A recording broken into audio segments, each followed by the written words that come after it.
그런데 실제로 윤석열 대통령도 2년 전 정계 입문을 꽤 고민하던 찰나에 자신의 위상을 확인했던 것이 바로 대구였습니다. 검찰총장 대시 시절 다 기억하시겠습니다만 야당의 검수완박, 검찰 수사권 완전 박탈, 이 해당 법안 추진에 반발하면서 대구를 방문한 다음에 윤석열 대통령은 바로 총장 자리에서 스스로 물러났었습니다. 대구 검찰하고 인연이 있으신 걸로 들었는데 대구 방문하신 소회가 어떠신지요? 제가 27년 전에 늦깎이 검사로 사회생활을 첫 시작한 초임주입니다.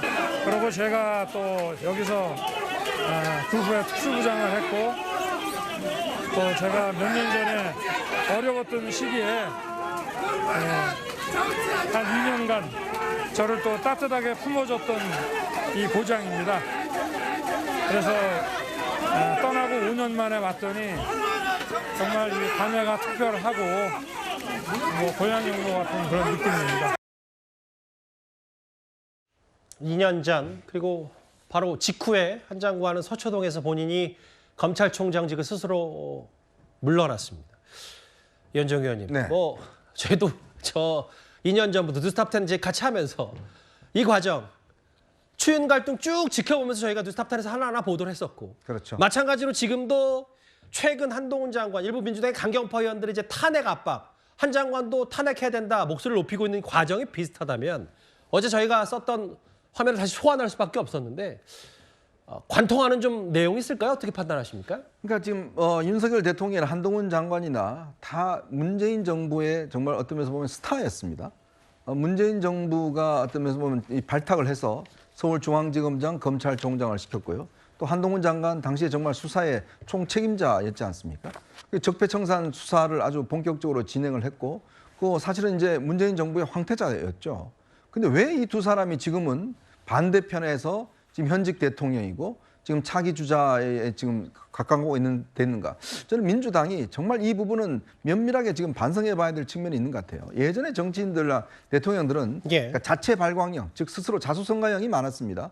자신의 어떤 정치적인 업적과 이런 걸 가지고 이제 대권 도전했고 하는데 지금 최근에 와서 보면 본인들이 만약 예를 들어서 추미애 장관이 없었다면 윤석열 대통령이 있을 수 있었을까요?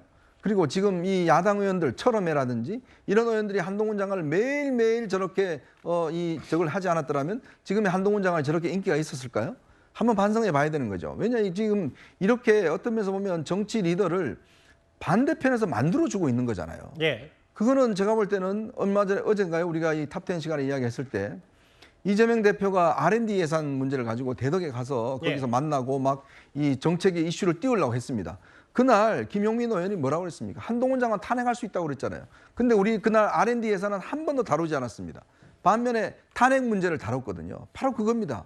그러니까 민주당 내에서 지금 끊임없이 한동훈 장관에 대해서 계속적으로 어떤 한동훈 장관을 저격하고 탄핵하고 이런 것들이 진짜 그게 이루어지면 모르겠지만 이루어지지도 않을 거를 계속적으로 한동훈 장관을 영웅을 만들어주고 있는 거잖아요.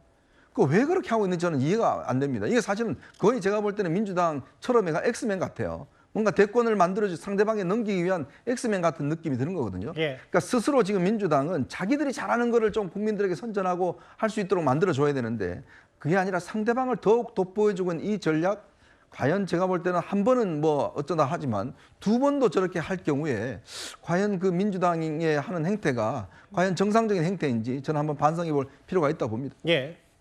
한동훈 장관과 이제 민주당 의원들 간에 감정 섞인 발언이 오가고 이런 거는 좀 더 줄어들 필요가 있다고 저도 생각을 합니다. 한동훈 장관에 대한 정책적 비난, 예를 들면 충분히 얘기해 볼 수 있는 게 법무부의 인사정보관리단.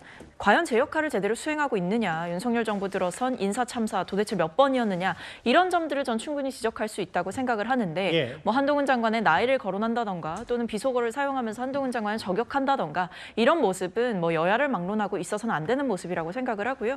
그것과 별개로 지금 한동훈 장관이 윤석열 대통령이 당시에 이제 뭐 정치를 할까 말까 고민하던 그 시점과 아주 비슷하고 유사한 행보를 보여주고 있는 거는 맞는 것 같습니다. 예. 특히 민주당 인사들과의 대립각을 세워가면서 국회에 와서 어쩌면 대통령이 중단한 그 도어 스태핑을 한동훈 장관이 국회 스태핑으로 대신하고 있다. 이런 얘기가 나올 정도로 본인의 정치적인 입지를 굉장히 잘 활용하고 있는 상황이거든요.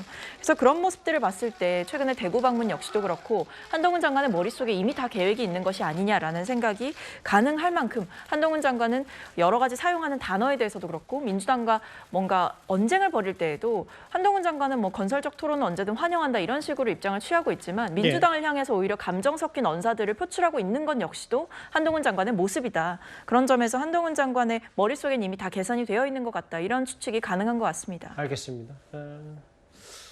일단 대구 시민을 존경한다. 6.25 전쟁 혹은 대구의 더위, 뭐 산업화, 뭐 이런저런 얘기까지 한 장관이 언급했고 오늘 꽤 많은 취재진이 몰렸고 특히 시민들 사인 공세 있었습니다. 한 장관의 오늘 대구 방문 얘기까지 첫 번째 이슈로 만나봤습니다.